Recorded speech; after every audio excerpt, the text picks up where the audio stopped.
Hi guys, మీరు చూసే ఉంటారు రాజాసాబ్ ట్రైలర్. చాలా అంటే చాలా బాగుంది అనుకుంటున్నాను. మీరు దాని ప్లస్ మైనస్ రెండు మాట్లాడుకుందాం. ఒక ఫ్యాన్గా, ఒక ఆడియన్గా రెండింటి గురించి మాట్లాడుకుందాం.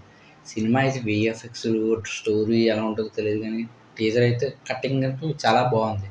సో అందులో ఎక్స్పోజింగ్ రొమాంటిక్ యాంగిల్స్ అన్నీ బాగున్నాయి. అదే మైనస్లోకి వస్తే అక్కడక్కడ డైలాగ్స్ అయితే చాలా అంటే చాలా పూర్గా ఉన్నాయి. రైటింగ్ కొంచెం బెటర్ చేయాలి, ఎందుకంటే ప్రభాస్ మూవీ ఒక హైప్ ఉంటుంది. ఒక 500 కోట్స్ బడ్జెట్ ఆ లెవెల్లో ఉంటుంది కలెక్షన్లు.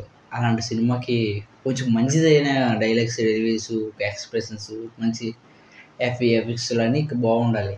కానీ ఎలా పడితే అలాగా ఒక ప్రభాస్ గారిని నమ్ముకొని తీద్దామంటే కుదరదు. అక్కడ ఫ్యాన్స్‌కి నచ్చుతుంది ఓకే, కానీ అందరికీ నచ్చాలి. ప్రతి ఆడియన్స్‌కి నచ్చాలి. అప్పుడే హిట్ అవుద్ది. అప్పుడే ప్రభాస్ ఇంకా మంచి సినిమాలు తీయడానికి బాగుంటుంది.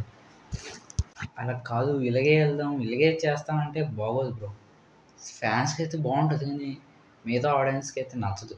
ఎక్కడెక్కడ అంటే తాత పొయ్యి కొరికేసాడురా బాబు, పదరా దెయ్యం పరిచయం చేద్దాం పదండ్రా, ఆ డైలాగ్స్ బ్రో మరీ పూర్గా ఉన్నాయి. కొంచెం డైలాగ్స్ మళ్ళీ యాక్టింగ్ అన్నీ డెవలప్ చేయాలి బ్రో. కానీ అస్సలు నాకైతే నచ్చలేదు. ఫ్యాన్గా అయితే చాలా బాగా నచ్చింది. ఆడియన్గా చూస్తే మాత్రం ఒక సీన్ కూడా నాకు నచ్చలేదు. ఎంతమంది అలా అనుకుంటున్నారు కామెంట్ చేయండి. టీచర్ నచ్చిందా లేదా కూడా కామెంట్ చేయండి.